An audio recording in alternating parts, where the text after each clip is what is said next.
போற்றுதற்கும் வணக்கத்திற்கும் உரிய கேப்டன் விஜயகாந்த் அவர்களுடைய நினைவை போற்றுகிற நாள் என்று எந்த பின்புலமும் இல்லாது திரையுலகிற்கு வந்து நீண்ட நாட்கள் போராடி தன்னைத்தானே செதுக்கி வளர்த்து கொண்டு எல்லா மக்களாலும் நேசிக்கப்படக்கூடிய ஒரு புரட்சி கலைஞராக உயர்ந்து அன்பாக எல்லோராலும் கேப்டன் என்று அழைக்கப்படுகிற ஒரு மதிப்புமிக்க மனிதராக உயர்ந்து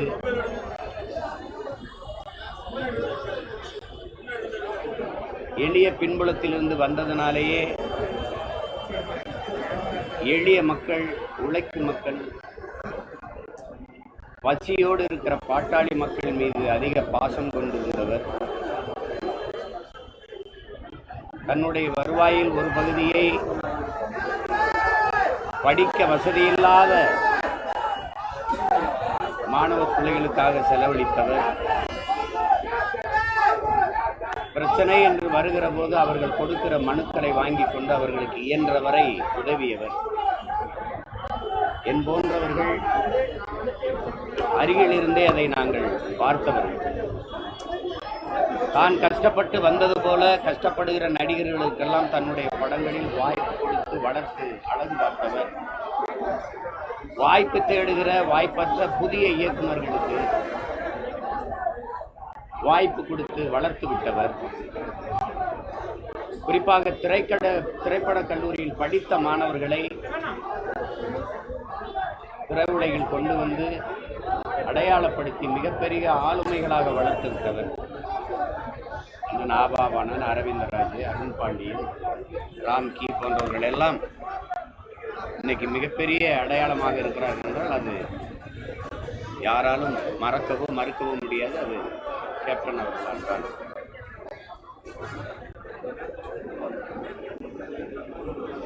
அவரால் வாழ்ந்தவர்கள் நிறைய பேர் உண்டு. ஆனால் அவரால் வீழ்ந்தவர்கள், தாழ்ந்தவர்கள், அழிந்தவர்கள் என்று ஒருவர் கூட இருக்க முடியாது. அப்படிப்பட்ட ஒரு மகத்தான மாமனிதர் நம்முடைய கேப்டன் விஜயகாந்த் அவர்கள். எல்லோரோடும் சமமாக அன்பாக பழகக்கூடியவர். படப்பிடிப்பு தளங்களிலும் சரி, பொது இடங்களிலும் சரி, யாரை சந்தித்தாலும் சம உணர்வோடு சம அன்போடு சந்திப்பார். படப்பிடிப்பு தளங்களில் இவர் தண்ணி கொடுக்கிறவர் தானே, இவர் உணவு கொடுக்கிறவர் தானே, இவர் சாதாரண தொழிலாளி தானே என்ற பாகுபாடு இல்லாது எல்லோருக்கும் சமமான மதிப்பும் அன்பும் காட்டக்கூடிய ஒரு மகத்தான மனிதர் நம்முடைய கேப்டன் விஜயகாந்த் அவர்கள்.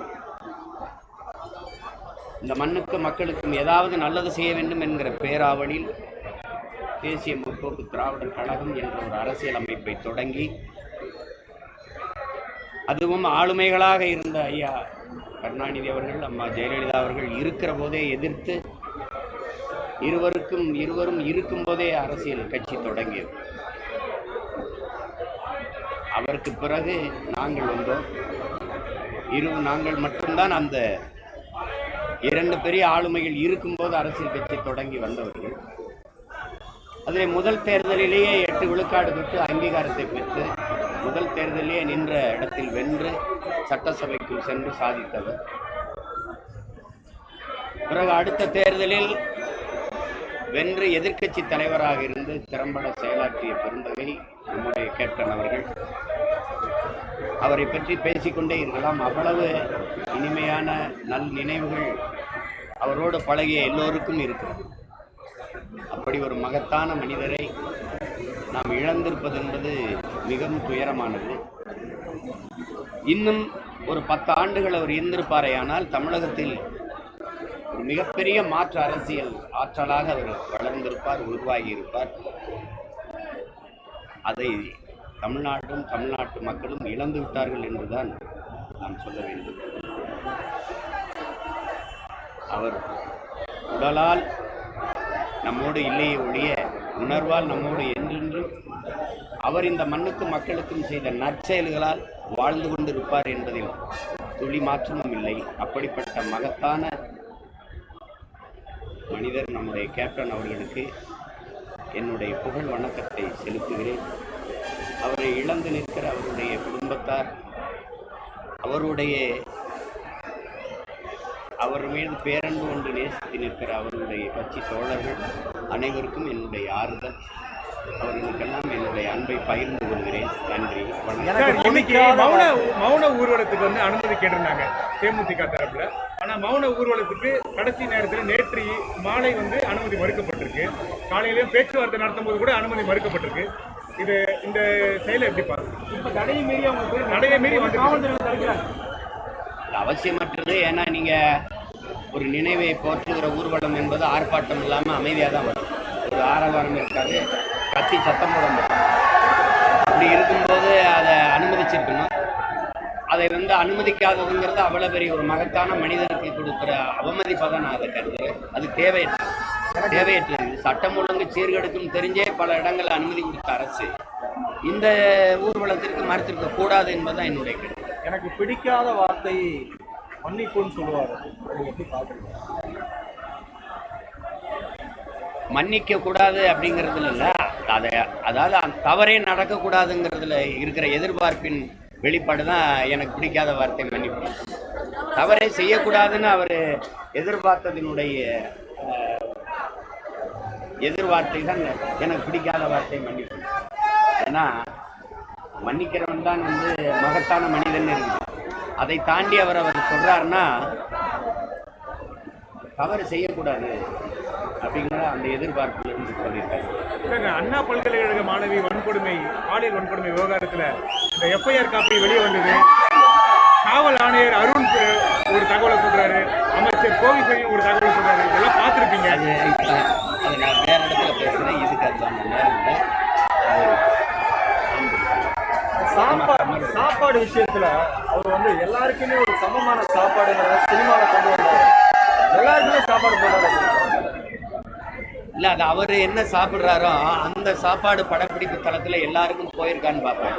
தன்னோட நடிக்கிற சக நடிகர்கள் மட்டும் இல்லை, படத்தில் பணியாற்றுகிற கடைநிலை ஊழியருக்கு கூட அந்த உணவு போயிருக்கான்னு பார்ப்பேன். அது காரணம் அவருடைய ஆகச்சிறந்த மாண்பு கொண்ட மனிதர். அதனால தான் அவர் தன்னை போல எல்லோரையும் நேசிக்கக்கூடிய ஒரு பண்பாளர். அதுதான் நாங்கள்லாம் நெருங்கி பழகியிருக்கோம். உதவி இயக்குனராக இருக்கிற காலத்தில் நெருங்கி பழகியிருக்கோம். என் மேலெல்லாம் பேரன்பு கொண்டவர். அது நாங்கள் கேப்டன் ரொம்ப செல்லமாக அன்பை அழைக்கக்கூடிய பிள்ளைகள். அது நான் அருகிலிருந்து பார்த்தேன்.